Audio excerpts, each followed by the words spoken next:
Kamala Harris, Mike Pence. Hmm. Obviously, very historic moment for Kamala Harris. Even Mike Pence acknowledged it, which actually was, it was a, Unexpected. yeah, it was unexpected. It was a good thing to see though, Hmm. because in that debate, Mike Pence had the task of he had to reposition the campaign and put it on the right track Hmm. after what Trump did. He literally had to deliver the economic message of the campaign because that's a winning message, right? Hmm. Even though COVID-19 ruined the economy, the Trump economy was a good economy, right? Hmm. And he had to deliver that message because God knows Trump didn't do any of that the first debate. He ruined the campaign as we know it. And Mike Pence had the role of getting it back on track, and that's it. That's why I do believe, in my opinion, that Mike Pence won that debate because I think the the measure of whether you win a debate or not, like I know for a lot of people, it's about did you put yourself in a better position from before Hmm. than after, right? So after the debate, did you put your party in a better position to win? And I think Mike Pence did that. I Hmm. don't believe Kamala Harris did that per se because she doesn't have to do that. Hmm. A lot of people were saying that Kamala Harris should have gone stronger at Mike Pence, should have went back and forth and etc. But I don't think I think the her campaign staff was like, we're up by double digits. We don't need to do that. We Hmm. let's you don't need a viral moment because Yep. if you tell Kamala she needs a viral moment, she will get you a viral moment. Yeah, it's not even a question. She will get you a viral moment. But I think her campaign was like, you don't really need that. Hmm. We were leading by double digits. Let's not make let's not make any big noise that would Hmm. cost us, you know, points Yeah. in the race, right? And I think that's what we saw from the debate. She held her own. She did a good job, I believe, Hmm. but she, I don't think she needed to do anything too crazy. That's why for me, I would say Mike Pence won that debate. Yeah. No, it's a really good framing, right? It's a good context to the debates because like the both parties didn't like either party didn't have the same role. The debates didn't play the same role for them, right? So for as you said for the for the Trump Pence side, like they really had to to reposition themselves and reposition the campaign after the disaster that was Trump in the first presidential debate. And for Kamala, they're winning. They're up 10 points in Mm-hmm. the national polls. They're leading right now. So you just have to make sure that nothing you don't say anything really stupid in the debate and nothing really memorable comes out of the debate. Mm-hmm. And like their vice president, their nominees for vice president, they like it's not their campaign per se, right? Mm-hmm. So if like for example when Kamala was,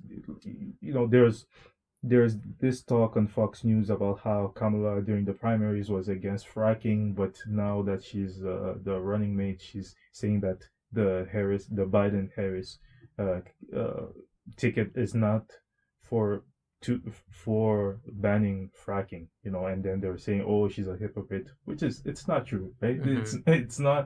It's not her ticket per se, right? She's a Mm-hmm. running mate, Mm-hmm. but yeah, but you're right that Mike Pence did a good job from their point of view because first of all, he, like for me, what stood up is that Mike Pence is actually a pretty good debater. Yeah, Like he yeah. knows the fact that he's been in politics for so long since like the 80s, Mm-hmm. and he was governor, he was a radio show host, and by good I don't mean like the substance is good, but I just mean the form and the way he was framing the conversation made things really uncomfortable for Kamala Harris, and I think it to to that point, I think Kamala did a poor job because like she would often accept the framing that Mike Pence was giving of the Mm-hmm. conversation. Like, yeah, you want to ban fracking, so how Mm-hmm. respond to that, and then she was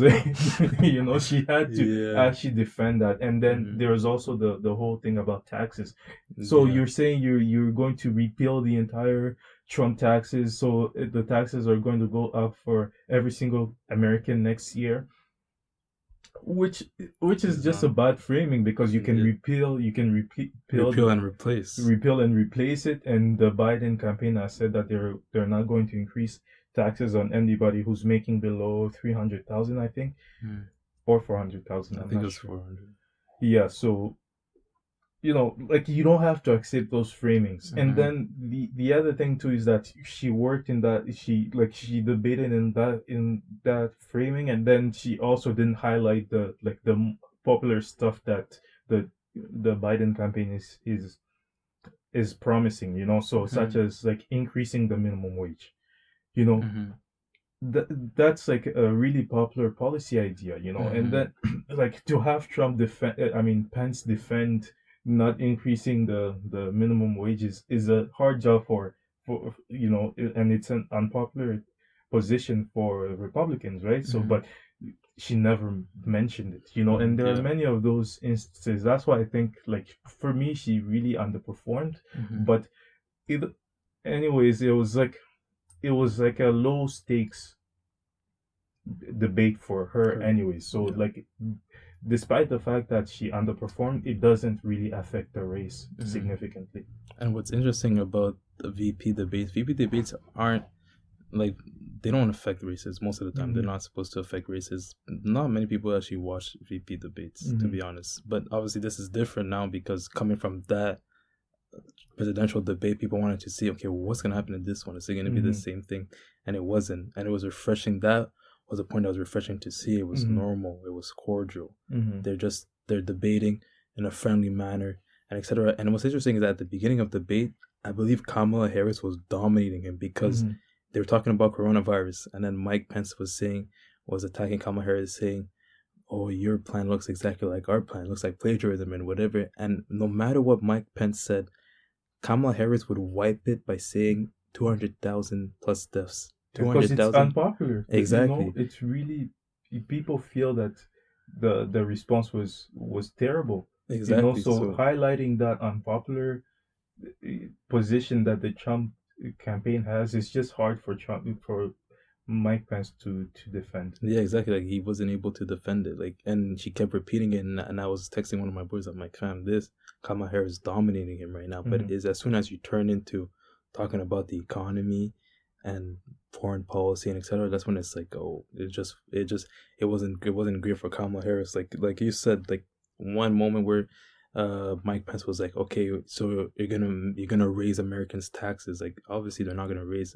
America, like, of the people not making the people making under 400,000, they're not going to raise their taxes, obviously not. But Kamala Harris was already behind the eight ball by the Mm-hmm. way Mike Pence introduced that subject. 'Cause I don't think the moderator even said that. Mm-hmm. Mike Pence introduced that subject in that way, and that moment looked so bad because it looked like she had no answer. That's where she just started smiling very uncomfortably, and Yeah. it was like, how's she gonna answer this? And then Mm-hmm. she did answer it in a way, but it wasn't. I don't know. At that point, you already saw Mike Pence was just dominating that debate, and then you go talking about the trade war against China, because fundamentally the trade war did cost Americans, like, let's say, even when it comes to soybeans for the farmers, right? Russia at that year, Russia had bought like a record number of like, I believe it was, I'm not sure if it was 2017 or 2018. Russia bought a record number of soybeans from China, Mm-hmm. uh, because of the trade war that was happening, right? But at the same time, I believe it was a Daily on CNN who does a lot of fact checking. He talked about how the Trump economy, due to the trade war with China, actually had a net gain of 400,000 factory jobs. Mm-hmm. So Mike Pence had that to go on, obviously, on the economy. So Mike Pence already was up on that, and he just did a good job delivering the economic message and etc. And then they started talking about foreign policy as well. Kamala Harris was like, well, now you guys, like, America isn't seen as a great ally on the national stage and etc. And then Mike Pence just goes back and says, well, we upgraded NATO contributions from other countries. We moved the embassy to Jerusalem. The Obama administration said they would move it to Jerusalem. They Mm-hmm. never did. And then the Trump administration came in and did that. I'm not saying that I'm for either or. I'm just saying, like, Mm-hmm. those were things that Mike Pence came back to her on. And Kamala Harris brought up a great point. She's like, we don't abandon our allies. And then Mike Pence just let that fly over, but Kamala Harris didn't drill down. Like, she could have said, America abandoned the Kurds in Syria while they were fighting, while they were still fighting ISIS. She could have drilled down on that, but she never did. She just let it go, and it was those moments. I'm just like, I don't think she's there to win that debate, to be honest.